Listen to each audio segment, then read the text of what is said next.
এইটো বছৰত ফাৰ্ষ্ট কালি ৰোৱনি লগাব সেইবাবে আজি কঠীয়া উঠাব মই উঠাম বাৰু মই উঠাম অকমান তাৰপিছত দেউতা আৰু মা উঠাব ভাইটি উঠাব কঠীয়াবোৰ চাকচোন কেনেকুৱা হৈছে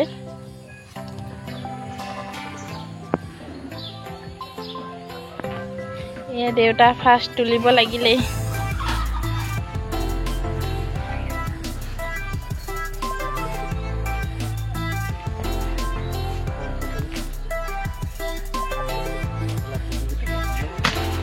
আপোনালোকে কঠীয়া তুলোতে হাতেৰে কোবাই এনে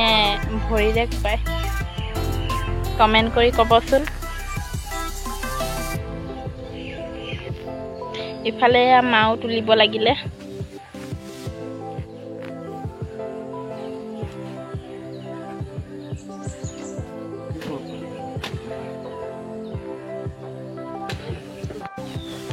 আগদিনাখন এই কাৰণে কঠীয়া তোলা হয় পানীত তিয়াই থলে পিছদিনাখন ৰুবলে ভাল হয়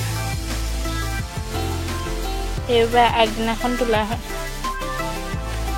এক আখি কঠীয়া তোলা হৈ গ'ল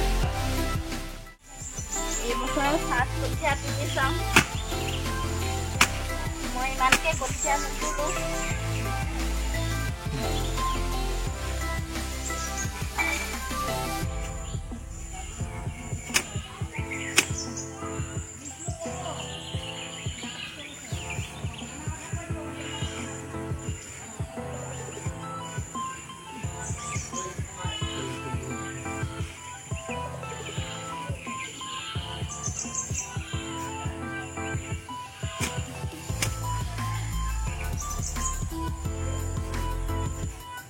The next day.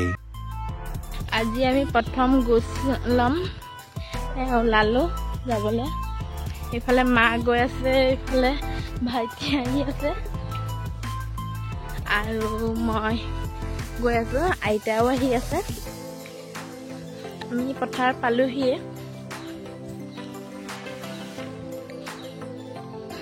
আমি এতিয়া পথাৰ আহি পালোহি এইফালে ৰোৱনীয়ে ধান লগাই আছে এতিয়া ইফাল দি যাব লাগিব আমাৰ পথাৰ মাজত আছে এয়া আমি আহি পথাৰ পালোহি আজি এবিঘা বোকা দিব দিয়া আছে এবিঘা এইবাৰ বহুতে ধান ৰোৱাটো দেৰিকে হৈছে কিয়নো বানপানীত কঠীয়া নষ্ট হোৱাৰ কাৰণে দেৰিকে ৰোৱা হ'ব চাগে আহিয়ে এয়া ভাইটিয়ে মাছ এটাই ধৰিলে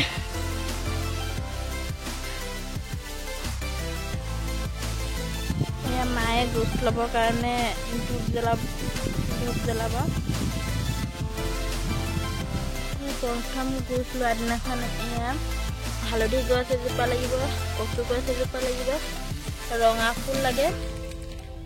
তাৰপিছত ইফালে গাখীৰ লাগে ইফালে তামোল পাণ দুগুছি লাগে দুযোৰ তামোল পাণ লাগে তামোলত এনেকে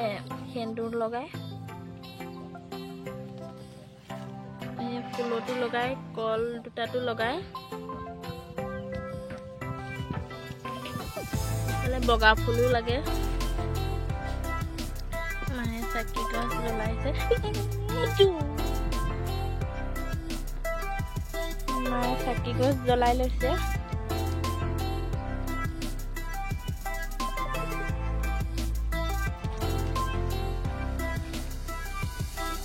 কঠীয়া 3 মুঠিও লাগে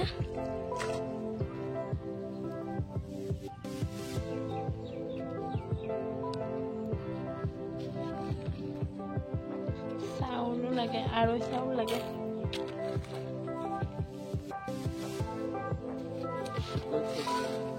ধানো লাগে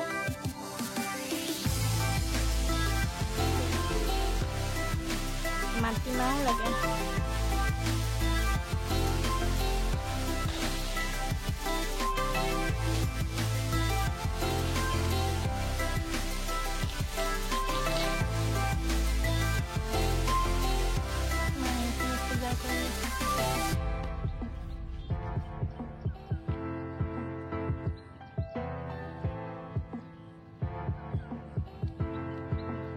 এইফালে পূজা কৰি থাকোঁতে আইতাও আহি পালেহি।